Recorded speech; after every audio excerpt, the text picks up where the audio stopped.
If you're not paying for the product, you are the product. You are being programmed.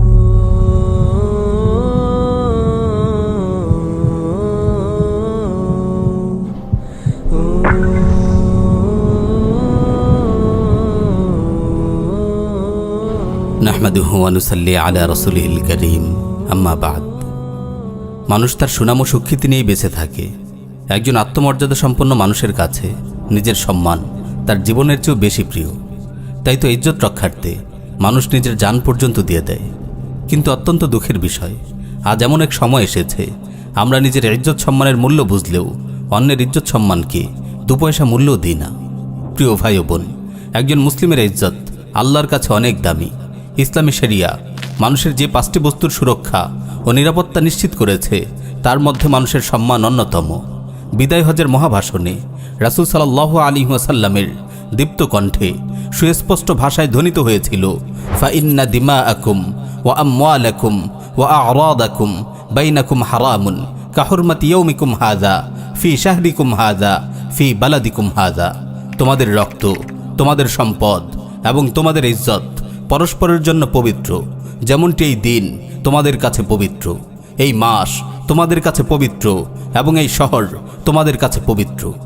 সাইয়্যিদুনা Abu Hurairah রাদিয়াল্লাহু তাআলা আনহু বলেন, রাসূল সাল্লাল্লাহু আলাইহি ওয়াসাল্লাম ইরশাদ করেন, কুল্লুল মুসলিমি আলাল মুসলিমি হারামুন দামুহু ওয়া মালুহু ওয়া ইরদুহু।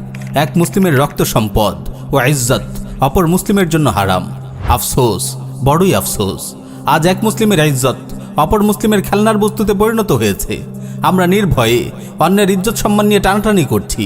ফেসবুক, টুইটার, ইউটিউবের মতো সোশ্যাল মিডিয়ার এই যুগে ইজ্জত সম্মান যেন লুটের মালে পরিণত হয়েছে। যে যখন যেভাবে ইচ্ছা যে কারো ইজ্জতের উপর হামলে পড়ছে। নিজের ব্যক্তি স্বার্থ কিংবা দলীয় স্বার্থ চরিতার্থ করার জন্য কারো ইজ্জতের উপর আক্রমণ করা যেন একেবারেই স্বাভাবিক ঘটনায় পরিণত হয়েছে। আজকাল আমাদের তরুণরা দিনের একটি বড় অংশ সোশ্যাল মিডিয়ায় কাটায়। গীবত, পরনিন্দা আর মানুষের ইজ্জত নিয়ে হোলি খেলার এক দুর্গন্ধময় প্ল্যাটফর্মে রূপ নিয়েছে মিডিয়াগুলো। আস্তাগফিরুল্লাহ, আল্লাহ আমাদের হেফাজত করুন। প্রিয় ভাই ও বোন, আপনি কি সোশ্যাল মিডিয়ায় ছড়িয়ে পড়া গুনাহ ও গোমরাহি সম্পর্কে সতর্ক আছেন? আপনি কি জানেন ফেসবুকে আপনার কাটানো সময়গুলো আপনার আমল নামায় নেকি যোগ করছে, নাকি আপনার অজান্তেই আপনার নেক আমলগুলোকে জ্বালিয়ে পুড়িয়ে ছারখার করে দিচ্ছে? ফেসবুকে আপনার রিয়্যাক্ট, আপনার কমেন্টের জন্য কি আল্লাহর কাছে আপনাকে জবাবদিহি করতে হবে না? যেসব ভাই কমেন্টে অন্যায়ভাবে মুসলিম ভাইদের ইজ্জত নিয়ে ছিনিমিনি খেলছেন, গীবত করছেন, গালি দিচ্ছেন, অশ্লীল মন্তব্য করছেন, তারা কবে সতর্ক হবেন?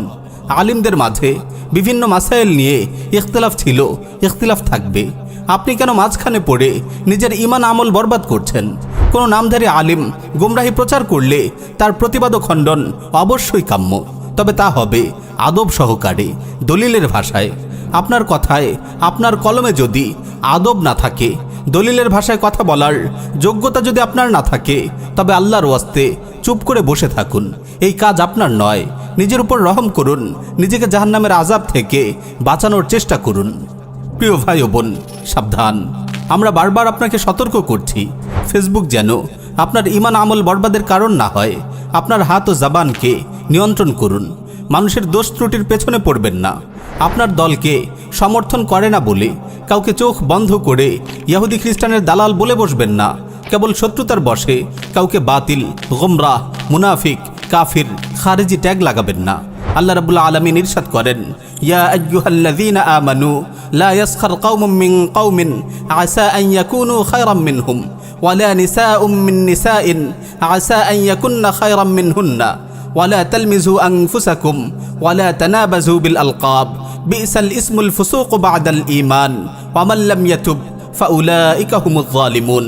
হে মুমিনগণ, কোনো পুরুষ যেন অপর কোনো পুরুষকে উপহাস না করে, কেননা যাকে উপহাস করা হয় সে উপহাসকারী অপেক্ষা উত্তম হতে পারে। এবং কোনো নারী অপর কোনো নারীকেও যেন উপহাস না করে, কেননা যাকে উপহাস করা হয় সে উপহাসকারী অপেক্ষা উত্তম হতে পারে। তোমরা একে অপরের প্রতি দোষারোপ করো না এবং তোমরা একে অপরকে মন্দ নামে ডেকো না।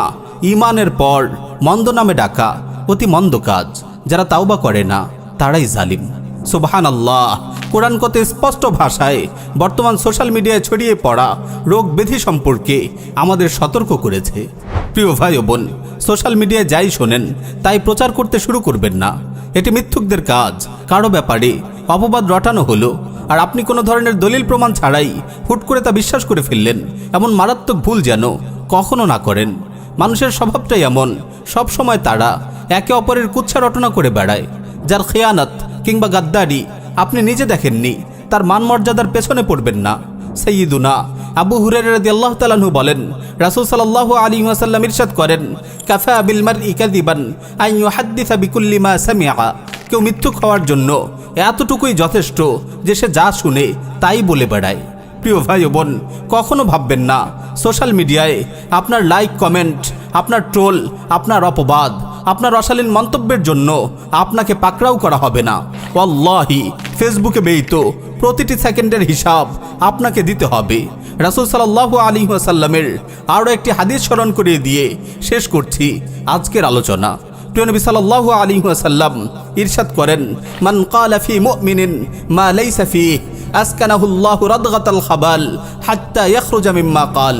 যে ব্যক্তি কোনো মুমিনের এমন দোষের কথা বলে যা তার মধ্যে নেই, আল্লাহ তাআলা তাকে জাহান্নামীদের দগ্ধ দেহ নিঃসৃত বর্জ্যে বসবাস করাবেন, যতক্ষণ না আযাব ভোগ করে সে তার এই মিথ্যা অপবাদের পাপ থেকে পবিত্র হয়ে যায়। আল্লাহ রাব্বুল আলামিন আমাদেরকে সোশ্যাল মিডিয়ার এই আখিরাত বিধ্বংসী ফিতনা থেকে হেফাজত করুন। আমিন ইয়া রাব্বাল আলামিন।